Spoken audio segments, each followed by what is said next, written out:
Now I was pointing at the banner real quick and now I'm bringing it down. But now we got it here. It's recording, so now we can go. All right, Tyler Stone. Don't look at me like that. Okay guys, so we're over here at TNT MMA Training Center. We're specifically in a personal training session that we have at the back of the gym where I, myself, our cameraman Matt, and soon to be Irving, once he gets his ass to 230 pounds, that's the challenge, are training clients out of here. So if you're in the Arizona area and you're looking for a personal trainer, make sure to shoot me a message or apply on our website at tntbjj.com and you can apply for personal training there. We have a copious amount of trainers that are able to help you with your various goals. Now, we're talking ATG pull-ups, AKA full range of motion pull-ups. Now, you get into the concept of the topic of full range of motion, a lot of people have different interpretations of what that actually is. To me, if you go up to your average person in the gym, what does a full range of motion pull-up look like? Well, person to person it may vary. I say the average understanding of what full range of motion is for a pull-up will be something like arms relatively straight and pull yourself to about chin level to the bar. We're gonna unlock a whole new level past that. We're talking full elongation of not only the arms, but the shoulders as well. So we're gonna let our shoulders protract to give us even more range, to get a deep stretch, not only on the shoulder, but on the lat here, getting our arms nice and long. And then to make sure that we're pulling ourselves as high as possible without it becoming a muscle up, we're actually going to pull ourselves chest to bar. So with this specific pull-up station, it's gonna be a little bit awkward because we've got those pegs out, but let's pretend these aren't here for a second. I'm pulling myself up till I make actual contact, chest to bar right here. That's gonna be my reference tool. That's gonna tell me my rep was in respect to the full range of motion concept that we're talking about. Now, what does that look like for somebody that can do a full body weight pull-up, full range of motion? I'm getting my respectable grip. For a traditional pull-up, might be looking a little bit past shoulder width apart just so I can get my chest up far enough. So about right here for me. When I get myself down here, I'm letting my shoulders completely hang. So you can see this is retraction, this is protraction here, and I'm taking myself chest all the way up to the bar, like so. But let's say you can't do that. We need to digress the movement. What we're gonna do is use a band, and Irving's gonna be a perfect example because he can't do that full range of motion yet. So for example, try to do what I just did. I will try my absolute best here. That's as high as I can get. Okay, so about halfway. So what we're gonna do is supplement with band tension. We're gonna use as much band tension as we need so that he can not only get himself down all the way to the bottom, but bring himself all the way to the top. We wanna start working that range of motion as early as possible so that we can start building strength there. And then the goal would be, let's say we start with the heaviest band we got. Week after week, or maybe every other couple weeks, Irving goes from the thickest band and goes lighter band tension as he gets stronger until eventually he's able to do that with his body weight. And then a step past that, do that with added weight. So today what we're gonna focus on, we're just gonna do very simple 5 sets of 5. What you'll come to find is that when you're doing efficient reps like this, to where you're maximizing each and every rep that you're doing, sometimes doing 5 sets of 5, 10 sets of 5, even though it seems like a low rep count, I'd rather see 5 sets of 5 perfect reps than 1 set of 20 half reps swinging, using a kipping motion, and just letting your form go to shit. So with that said, we're gonna focus on perfect form today. I myself, since I've been doing these body weight for a little bit, I'm probably literally just gonna add a 5-pound plate onto a chain belt. I've done much more in the past, but as far as progressive overload is concerned of the full range of motion that we're talking about, a lot of times taking small jumps as small as 2.5 to 5 pounds is gonna be the step in the right direction and making sure you're not going too heavy too quickly. So we're gonna have Irving use the band, and then I myself, you'll see the opposite end of the spectrum with added weight.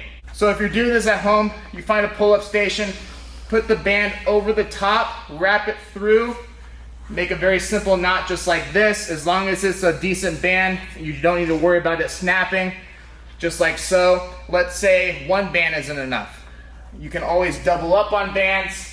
We have another heavy-duty band over here, or if you really needed the assistance, I myself, if he has a partner, come and spot him, get underneath his legs or his ankles and help him through that range of motion as well. But again, what we're looking for here, even if he can't get 5, sometimes even 1 is better than nothing.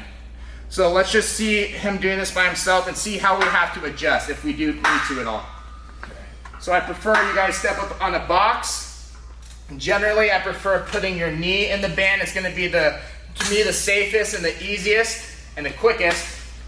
Just one knee, get your grip wherever you need it to go. Your knee is going to point down. This is imperative so that your knee doesn't point up and the band slides off and hits you in the face. So point your knee down so that the band tension stays evenly on your shin, and then everybody's going to try to perform his set. So protraction at the bottom, chest to bar at the top. So protract, stretch, pull your chest all the way up to the top. Good. Maybe a little bit more, about 2 more inches up. Okay. All the way up. Okay, rest. Good. Take it off. Good, so we're very close. Let's give him that little extra kick he needs to achieve that last couple inches of range here. So we'll put a secondary band on. He's gonna put his knee in both. So we'll have a little extra tension, giving him momentum on the way up. And then because he's a little wider set, decreasing, because he's a little bit wider, probably I take your grip, if I'm about right here, he's a little bit wider than me, I take your grip out maybe like another ½ inch or so, just because you're gonna need enough room to clear your broader chest and broad shoulders to actually make contact with the bar. Even for me, if I'm narrow with my grip here, this is about as high as I can pull myself, because at a certain point my arms are gonna get in the way. So if we're specifically doing a pull-up with our hands placed here, our grip needs to be wide enough to allow us to get up high enough, but also not so wide to where we're losing back engagement as well. So we want to find that happy medium. There it is. Okay, better. And try to get your chest, maybe touch the end of those pegs. There you go. Better. Okay, good. Let's call it there. Good. Whew. In regards to striving for perfection here, could he have forced out another 2 or 3 reps? Maybe. The perfection of the technique, though, probably would have been sacrificed in the process. So in this case, if he can do 3 perfect reps consistently every single time, as a coach or as a trainer, I'd rather see that than say get like 1 or 2 good reps and then have the rest of the set kind of go down as he's forcing out half reps, letting his form go down the drain. So I'd rather see 8 sets of 3 again, as opposed to 1 set of 10 really sloppy reps. So the reference here, so that I'm not tempted to use momentum, is that I'm doing a dead stop at the bottom and then a very, very slight pause at the top. You can manipulate how long you pause for at the top, but I at least want to physically feel myself touch that bar with my chest and make sure that I'm not going down so fast to where I'm not using my back to keep me up there. So that's something to keep in mind. So basic chain belt to add weight, simple 5-pound plate. We're looking for a decent set of 5 reps. If, for whatever reason, I couldn't accomplish those 5 reps with the weight, then I either need to lessen the reps or I need to lessen the weight. When in doubt, I would say lessen the weight if you find yourself unable to perform an exercise to its max potential of technique.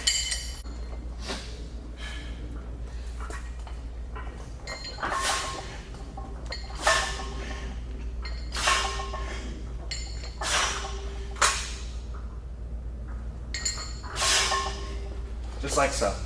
So for this set, I'm gonna also, along with the band tension, spot Irving from his feet from behind to give him a little extra push. What you'll come to find too is that sometimes, especially as a beginner, when you're testing new ranges of motion, sometimes we just physically don't have the range of motion yet to get in certain positions. So for him, he may not physically be able to, especially at the top, bring his elbow all the way back here like this and get that chest to touch the bar, which is fine. We just need to take note of that, continue to train this exercise, as well as other accessory exercises to add to that range of motion. And then through practicing this new range and doing all the other stuff to open up your mobility, you should see this movement become much more attainable over time. So that's the other thing to take into account as well. So if you can't get to the top right away, it may not be a strength issue, it may just be a mobility issue. So keep that in mind.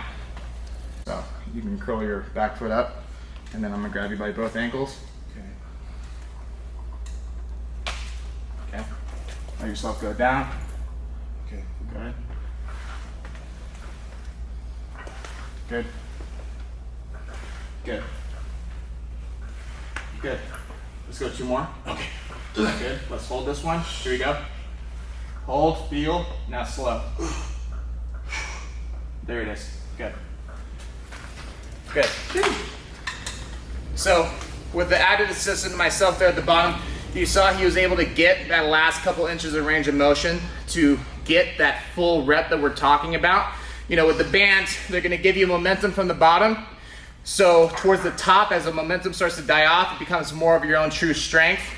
He himself is not strong enough to get himself to that position yet, but now having exposed himself to that specific stimulus, he's gonna be able to achieve that much more now having practiced it. So now it's his job week after week to train this range of motion. If he doesn't have bands, use somebody with him to assist so that he can keep working, so that he can do this with body weight. Obviously, the more he loses weight too in his journey, something like this is gonna be much easier because he's just simply gonna be moving less weight. Also, with that said, if I'm gonna get super technical, the more weight you lose, the more narrow you're gonna get, the more narrow your grip is, the more back engagement you're gonna get more momentum from the bottom to the top. So a lot of moving factors, and it's good. Like honestly, all these ATG movements, I first felt it when I was doing the bulletproof knees, is just having a sense of like humility and understanding that where you're at, don't let it discourage you, but also let it motivate you to see where you can push yourself to. Especially when you see that you always mentally thought that you couldn't do that, or that's way past your limit, and then you slowly start to push that envelope, push yourself, and actually get to that movement itself and get to that point. So I'll give you guys a reference before we end this video. Before, in my past, before I started training these movements, letting myself hang with my shoulders fully protracted was actually a really uncomfortable position for me. So if you let me go in real fast. Yeah. For example, doing this here where I'm just dead hanging. That was actually very uncomfortable for me because my shoulders were very tight. And for the longest time, I just accepted the fact that my shoulders are tight. I'm just not flexible there. As soon as I changed the mindset to nobody's tight, we're just weak. Once I started implementing that mindset, I'm like, okay, if I'm weak, I just get stronger. So now I just get stronger in these longer ranges of motion, such as what we're doing here. And now that position feels very comfortable. In fact, so comfortable to where I could hang one arm completely protracted here like this and be just fine at 210 pounds body weight currently.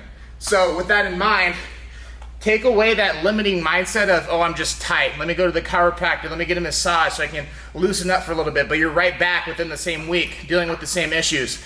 The way you permanently fix those issues is to strengthen your body and to tell your body that you're capable of withstanding load in these long range positions. Your body is meant to move in a million different ways. But if we only train it 1 or 2 ways, then we're only gonna get strong there, and the rest of the ways that your body can move is gonna start to tighten up to protect itself because it doesn't trust itself to get into those positions because you never train it.